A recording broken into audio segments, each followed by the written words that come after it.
Fala galera, mais um. Calma aí, volta. Quando eu ligar a câmera é outra coisa. Fala galera, mais um vídeo do canal Probes. Eu falo só de defender bosta. Fala galera, mais um vídeo do canal Pobres de Espírito. E hoje o tema que nós vamos abordar é a igreja. Confere aí.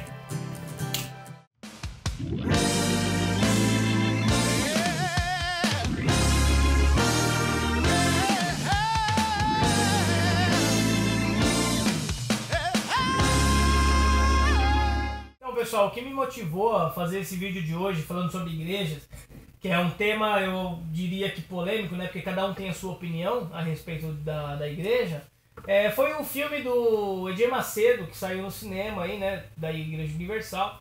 E eu achei interessante, né? Eles criarem um filme a respeito do cara. Isso já mostra um pouquinho do reflexo da situação que a igreja está hoje em dia. Que está tudo girando em cima do ego do homem. São pastores que se dizem deuses, eles querem tudo para eles querem status, eles querem fama, eles querem poder.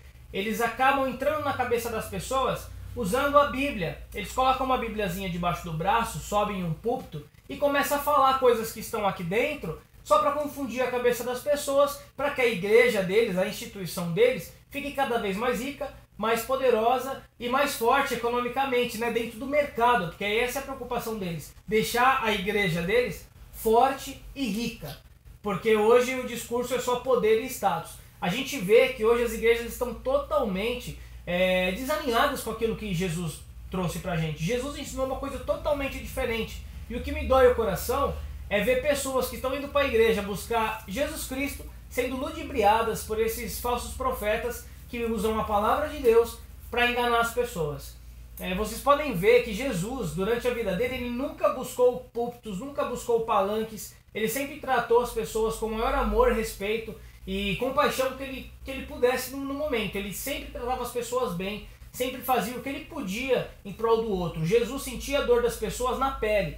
Esses pastores de agora, eles não estão preocupados com isso, eles estão preocupados com o bolso deles, com a saúde financeira da igreja deles. Então está totalmente diferente do que a gente via em Cristo. A gente vê hoje uma igreja muito mais preocupada com status e poder do que como uma igreja preocupada com o ser humano, em tratar as pessoas e expor Jesus para essas pessoas. Mostrar que Jesus é o caminho, a verdade e a vida verdadeiramente. E uma coisa engraçada é que o próprio Paulo, ele advertiu a gente a respeito desses falsos profetas, porque ele traz nele, como ele diz nas marcas do Evangelho de Cristo, mas ele mostra que não importa o que você tenha, não importa quem você seja, o poder que você tenha, o dinheiro, a nacionalidade, o status que você tenha perante uma sociedade.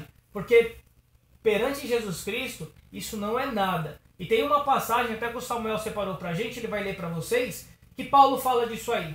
Lê pro pessoal aí, Muca. E esse texto se encontra no livro de Filipenses, no capítulo 3, do verso 5 ao 8. Lembrando que aqui Paulo está falando na época que ele era um homem de status, tá? Antes da sua conversão e antes do seu encontro com Cristo. Olha só o que ele fala. Diz assim a palavra: porque eu passei pela cerimônia de iniciação judaica, sendo circuncidado quando tinha 8 dias de idade, pertencendo ao povo de Israel, à tribo de Benjamim, genuíno hebreu. Além do mais, era membro da seita dos fariseus, que exigia a mais estrita obediência a todas as leis e costumes judaicos. Eu era sincero a ponto de perceber grandemente a igreja e procurava obedecer minuciosamente até o extremo a cada preceito e regulamento judaico.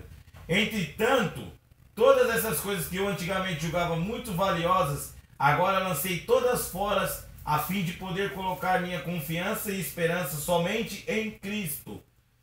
Sim, todas as outras coisas perdem o valor quando comparadas com o ganho inestimável de conhecer a Cristo Jesus, meu Senhor. Eu pus tudo de lado, o mais achando que valia menos do que nada. Para você ver o que acontece com um homem de status quando ele tem um verdadeiro encontro com Cristo, com a graça de Deus, que se revela na pessoa de Cristo Jesus, cara. Aqui é o Paulo, um homem totalmente transformado no seu entendimento. Ele entendeu que status comparado a Cristo de nada valia. E aí a gente, né? Vocês não, a gente mesmo, todo mundo vê o que esses pastores estão buscando. Eles estão buscando aquilo que Paulo considera esterco. Eles estão buscando aquilo que Paulo abriu mão para ser cristão. Ele viu que não cabe dentro do mesmo homem você ter status, fama, poder e ser chamado de cristão. Ou você é de Jesus, ou você corre atrás dessas coisas que não tem nada a ver com Deus.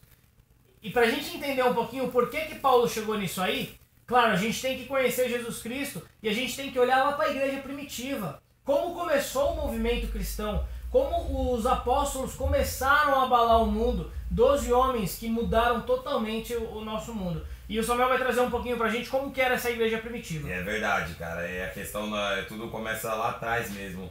Vou tentar simplificar bem rápido a trajetória da igreja. Jesus inicia o seu ministério, onde ele começa a pregação da palavra, embora perto do mar da Galileia ali. E no caminho ele encontra alguns homens, simples pescadores. Aparentemente para a sociedade não tinha nenhuma virtude, mas o Senhor os chamou. E aí ele vai chamando 12 homens, vai guardando isso daí, 12 homens. E aí ele começa o caminho e tal, durante 3 anos e pouco ele vai andando com aqueles homens, vai fazendo grandes prodígios, milagres, vai curando, vai ensinando.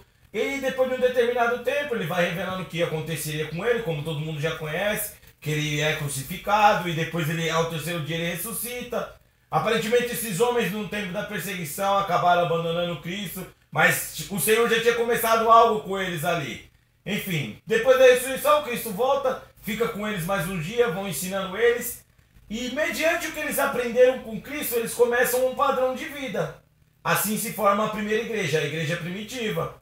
Homens que tinham, abraçaram uma causa com a vida deles, trazendo uma mensagem, que foi a missão de Cristo, trazer a mensagem de esperança para um povo que estava oprimido, cativo naquela determinada época. Sim. E os 3 pontos principais da igreja se encontram aqui no livro de Atos dos Apóstolos, no capítulo 4, do verso 32 a 35, e diz assim, ó: E era o coração e a alma da multidão dos que criam, e ninguém dizia que coisa alguma do que possuía era sua própria, mas todas as coisas lhe eram comuns.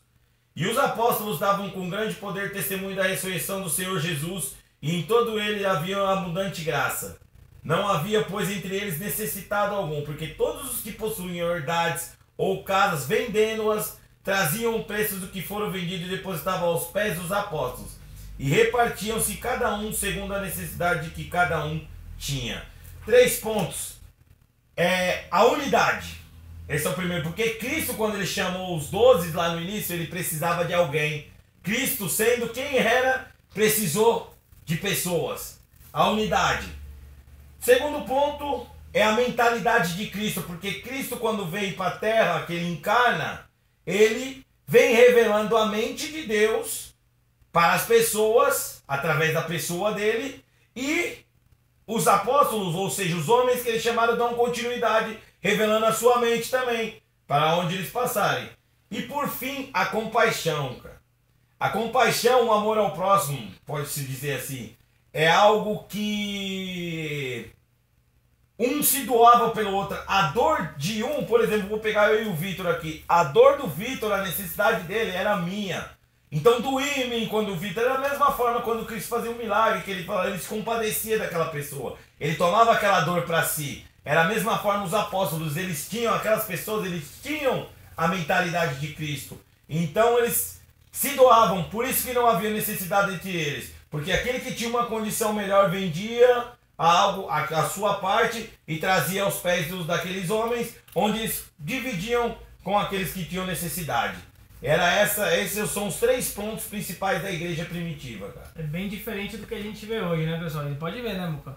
Você tava falando aí e tal, do que eles pegavam e dividiam, e eu pensei, poxa, será que esses bispos, apóstolos, vão vender os carrão dele pra me ajudar?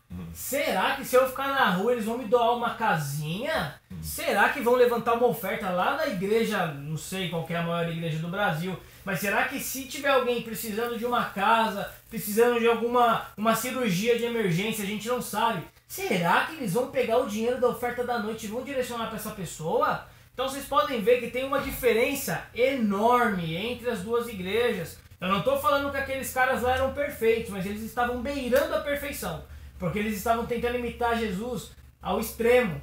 Hoje a gente não vê mais isso.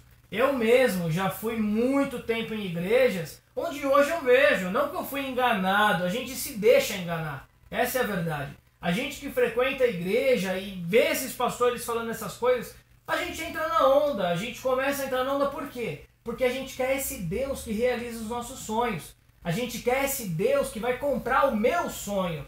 Não é mais eu vou fazer o sonho de Deus se cumprir. E o sonho de Deus é ver uma humanidade pura de coração, uma humanidade que se ajuda, uma humanidade que vive em amor. E não uma humanidade que vai para a igreja para conseguir mais dinheiro. Então verdade. É totalmente diferente. Lembrando na questão do ir para a igreja que ele falou aqui, eu não vejo problema nenhum ir para a igreja, porque eu vou para a igreja, ele vai para a igreja, o Luiz Fernando vai para a igreja. Mas o que acontece? A diferença é o meu comportamento, o que eu estou indo fazer lá. Por exemplo, eu posso comparar a igreja de hoje, sem generalizar, como um barzinho. Um botequinho. Um botequinho. Olha só que interessante isso daqui, ó. Quando eu vou num bar... me vê uma dose de Jesus. Não tem isso, né? Eu vou lá num bar, pego minha cerveja, aparentemente, vamos falar num dia de domingo, eu vou assistir um jogo com a minha galera, com a minha tribo aqui, vou tomar cerveja, não vou falar com ninguém, acabou o jogo, eu tô indo pra minha casa. Tá assim a igreja hoje. A gente vai pro culto, fica com a nossa tribo, assiste o culto, ouve a palavra e vai embora pra casa. Entende? No outro dia, a semana, nada, não acontece nada. Então, assim, a forma de culto, cara, continua. A gente não deixa todo de ser dia. Quem a gente é, né? É verdade. A gente vai na igreja no domingo ali, esquenta o banco, mas, tipo assim, a sua vida continua, volta ao normal segunda-feira. Você só se separa 2 horinhas do seu domingo para ser alguém diferente. E no resto da semana você é a mesma coisa. E mediante a isso, todos esses problemas que nós fomos citados, tanto com a igreja primitiva ou a igreja atual, moderna, a igreja do nosso Senhor Jesus ainda vive. Ela é eterna, ela é para sempre. Porém, agora a gente vai tentar trazer um pouco dessa igreja de Jesus Cristo para vocês. O que nós entendemos, o que é a verdadeira igreja de Jesus Cristo. A igreja de Cristo, gente, ela caminha junto com essas igrejas. Ela está lá dentro. Porque a igreja de Jesus, ela não é um templo. Ela não é a casa de Deus. Nós somos igreja.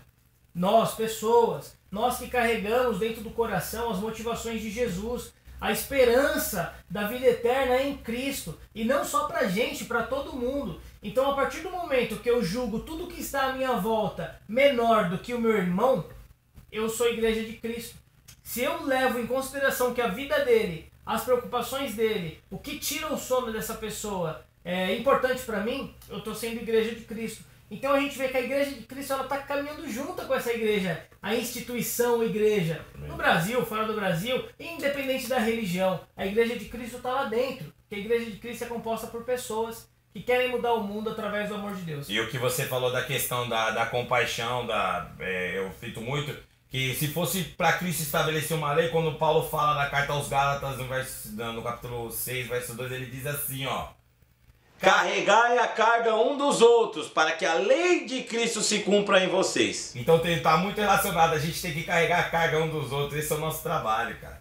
Esse é o trabalho da igreja. A igreja, ela abraça a causa dos órfãos, das viúvas. A verdadeira igreja de Jesus Cristo, ela não para um segundo. Ela está trabalhando dentro e fora do templo, não importa, dentro ou fora da instituição. Ela é viva, ela tem vida, ela revela a luz de Cristo, ela revela a pessoa de Cristo por onde quer que ela passe. Essa é a igreja do nosso Senhor. E é legal, né, cara, porque isso traz sentido pra vida, pessoal. Porque às vezes a gente vive uma vida atrás de dinheiro e pode ver que a gente viveu uma vida inteira, conquistou casa, carro, um emprego maravilhoso, academicamente você é top também, tá ganhando muita grana. É o top, é o superstar da família, é o cara bambam da família, da sua rua, do seu colégio, da sua escola, da sua faculdade, você é o pá. Porque você tem grana, você tem um carrão, aí chega lá no final você vê que isso não é nada. Salomão mesmo, né, meu? Um cara que teve tudo, teve 1000 mulheres,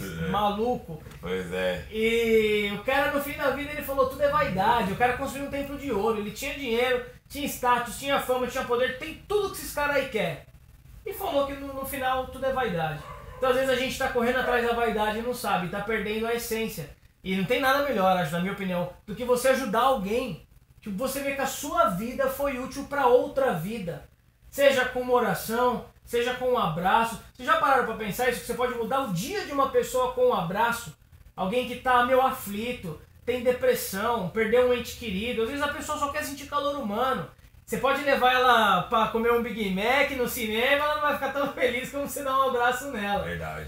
Tá entendendo? Então acho que isso traz utilidade pra nossa vida, traz sentido pra nossa vida. Ajudar os outros e viver Jesus. Verdade. E onde Cristo passava, pessoas eram transformadas, tanto na parte física como na mente, no entendimento. Isso aí. É a mesma forma a igreja, ela é o corpo físico de Cristo aqui na Terra. Então se o corpo anda de acordo com a cabeça, eu acho que coisas ainda vão acontecer. Eu acredito muito no poder da Igreja de Jesus Cristo. Nós aqui que estamos reunidos nesse vídeo somos a Igreja de Jesus Cristo. Amém. Amém, meus queridos. Então é isso, pessoal. Nós somos igreja, vocês também podem ser igreja. É só querer, pessoal. É só abrir o coração para Jesus. Ele fala: eis que estou à porta e bato. Aquele que abrir, entrarei e cearei com ele. Abre o seu coração para Jesus. Para você abrir seu coração para Jesus, você não precisa ir lá gritar para pastor nenhum, não precisa ir lá na frente de nenhuma igreja. É você e Deus aí. Dobra o seu joelhinho aí um momento do seu dia, pede para o Senhor. Fala: Senhor, entra no meu coração, seja na minha vida. É só isso que ele precisa para entrar e mudar a sua vida totalmente e para melhor, porque ele vai trazer o amor de Deus mais forte para sua vida. Beleza, pessoal? Esse é o vídeo de hoje. Se você gostou, dá um curtir aí, compartilha se estiver nas suas redes sociais. Não é para ficar com vergonha de Jesus, é para compartilhar o vídeo, hein? É isso aí. E é isso aí, galera. Valeu, tamo junto, um abraço. Somos pobres de espírito. Nós podíamos falar junto esse último? Vamos falar. Fica legal falar junto? E não esquece, Somos pobres de espírito.